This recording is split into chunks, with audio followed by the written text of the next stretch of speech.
हे मित्रांनो, तुम्हाला नमस्कार करतो. ओम श्री गणेश देवताय नमः. ओम श्री कुळ देवताय नमः. ओम श्री गुरु देवताय नमः. ओम सर्व श्री इष्टलिंग देवताय नमो नमः. शिवशरणात मित्रांनो, मी कडाप्पा परत एकदा आपल्या समोर हजर आहे. माझ्या धर्मकरम चॅनलमध्ये आपले सहर्ष स्वागत करीत आहे. मित्रांनो, आपला राष्ट्रीय सण प्रजासत्ताक दिन सोमवार दिनांक 26 जानेवारी 2026 रोजी आहे. मित्रांनो, हा राष्ट्रीय सण आपण सर्वांनी मिळून साजरा करायचा आहे, भारतीय नागरिकांनी. मित्रांनो, 77वा प्रजासत्ताक दिवस 77वा प्रजासत्ताक दिवस सोमवार दिनांक 26 जानेवारी 2026 यानिमित्त सर्व भारतवासियांना हार्दिक शुभेच्छा. मित्रांनो, माझ्यातर्फे, माझ्या चॅनलतर्फे, धरमकरम चॅनलतर्फे.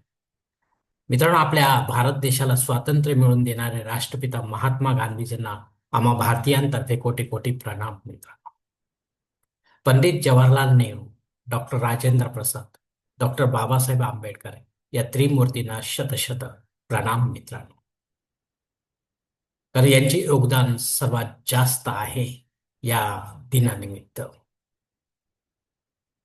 मित्रांनो, 31 डिसेंबर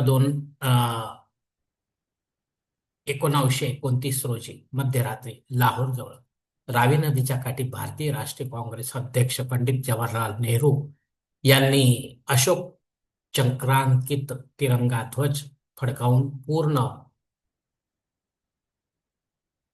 स्वातंत्र्याची घोषणा केली होती. आणि 26 जानेवारी 1930 हा दिवस प्रथमच स्वातंत्र्य दिन म्हणून साजरा करण्यात आला होता. संविधान लागू होण्यापूर्वी स्वतंत्रता दिवस देखील याच दिवशी साजरा केला जात होता. आपल्या तिरंग्याची संकल्पना राष्ट्रपिता महात्मा गांधी व स्वातंत्र्य सेनानी पिंगली व्यंकय्या यांची 22 जुलै 1947 रोजीची आहे, जे प्रत्यक्षात अंमलात आली 15 ऑगस्ट 1947 रोजी मध्यरात्री आपला भारत देश स्वतंत्र झाला त्यावेळी. मित्रांनो, 26 जानेवारी 1950 साली आपल्या भारत देशाला संविधान लागू झाले.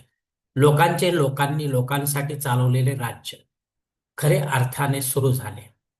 आजचा दिवस भारतीय नागरिकात देशभक्ती, राष्ट्रीय एकता व अखंडतेची भावना जागृत करतो. आपल्या हक्काची, कर्तव्याची आठवण करून देणारा व लोकशाही अधिक बळकट करणारा आजचा हा दिवस आहे. मित्रांनो, प्रत्यक्षात मात्र 150 वर्षाच्या इंग्रजांच्या गुलामीनंतर 14 ऑगस्ट 1947च्या मध्यरात्री आपला भारत देश स्वतंत्र केला गेला. तेव्हापासून 15 ऑगस्ट हा दिवस स्वतंत्रता दिवस म्हणून वेगळा साजरा करण्यात येऊ लागला. मित्रांनो, आपल्या भारतीय राज्यघटनेचे शिल्पकार भारत रत्न डॉक्टर बाबासाहेब आंबेडकर आहेत. आपले भारतीय संविधान पूर्णपणे यांनीच तयार केले आहे. 26 जानेवारी 1950 रोजी सकाळी 10:18 आपला भारत सार्वभौम लोकशाही प्रजासत्ताक राष्ट्र बनला. आपल्या देशाची राज्यघटना अंमलात आली. देशाला स्वतःचे नियम व कायदे मिळाले. देशाची सूत्रे जनतेच्या हाती आली. हा दिवस नागरिकांना लोकशाहीची मूल्ये, एकता आणि संविधानाचा आदर करण्यास शिकवतो. मित्रांनो, सकाळी 10:24 डॉक्टर राजेंद्र प्रसाद स्वतंत्र भारताचे पहिले राष्ट्रपती बनले आणि पंडित जवाहरलाल नेहरू पंतप्रधान बनले. या प्रजासत्ताक दिनी पूर्वसंध्येला विद्यमान राष्ट्रपती मुर्मू भारतीयांना उद्देशून भाषण करतील. मित्रांनो, यंदा परदेशी पाहुणे म्हणून युरोपियन कौन्सिलचे अध्यक्ष श्री अँटोनियो कोस्टा आणि युरोपियन कमिशनच्या अध्यक्षा उर्सुला वॉन डेर लेयन हे 2026च्या प्रजासत्ताक दिन परेडचे प्रमुख पाहुणे असतील. मित्रांनो, इंडिया गेट ते राष्ट्रपती भवनापर्यंत परेड काढली जाते. परदेशी पाहुण्यांना आमंत्रित करण्यामागचा आपला हेतू स्पष्ट आहे. जगाशी संबंध वाढवणे व आम्ही भारतीय आमचे संरक्षण करण्यास समर्थ आहोत असे जगाला दाखवणे हा यामागचा उद्देश असतो. आपल्या भारत देशाच्या स्वातंत्र्य संग्रामातील अमर हुतात्म्यांना प्रथम श्रद्धांजली वाहिली जाते. आपल्या राष्ट्राचे राष्ट्रपती द्रौपदी मुर्मू, उपराष्ट्रपती सी.पी. राधाकृष्णन व पंतप्रधान नरेंद्र मोदी एकत्र येणार आणि 31 तोफांची सलामी स्वीकारणार. आपल्या देशाचे राष्ट्रपती येथे तिरंगा फडकवतात. बँड पथकाद्वारे राष्ट्रगीत गायले जाते, एकमेकांना शुभेच्छा दिल्या जातात. आपल्या देशाचे व देशवासियांचे सदैव रक्षण करणारे तीनही दलाचे सैनिक आपापल्या शक्तीचे प्रदर्शन करतात. कर्तव्यपथ राजधानी दिल्ली येथे तीन दलांची परेड होते. नाना पुरस्काराचे वितरण होते. यात शौर्य पुरस्कार, कीर्ती चक्र, शौर्य पुरस्कार, पद्म पुरस्कार, पद्मविभूषण, पद्मभूषण व पद्मश्री पुरस्कार देण्यात येतात मित्रांनो.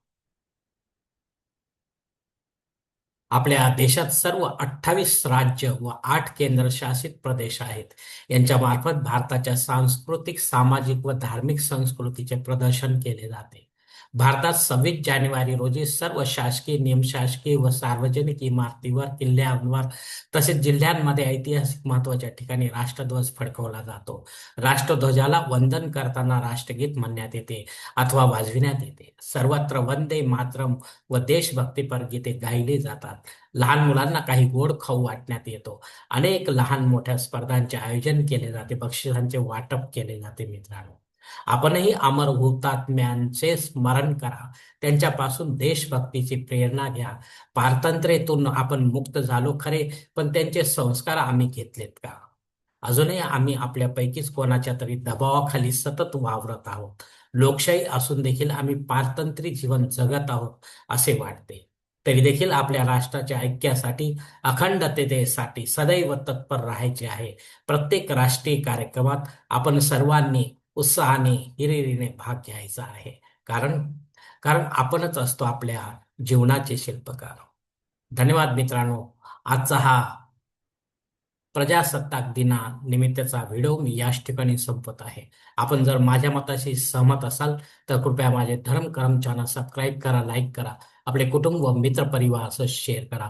तसेच कॉमेंट्स बॉक्समध्ये आपले मत अवश्य नोंदवा आणि माझा पुढील व्हिडिओ आपल्यापर्यंत पोहोचण्यासाठी बेल बटन अवश्य दाबा. धन्यवाद मित्रांनो. पुढील भेटीपर्यंत आपण खुश राहा, आनंदी राहा, प्रसन्न राहा. हरिओम. शिवशंभो महादेव. जय हिंद, जय महाराष्ट्र.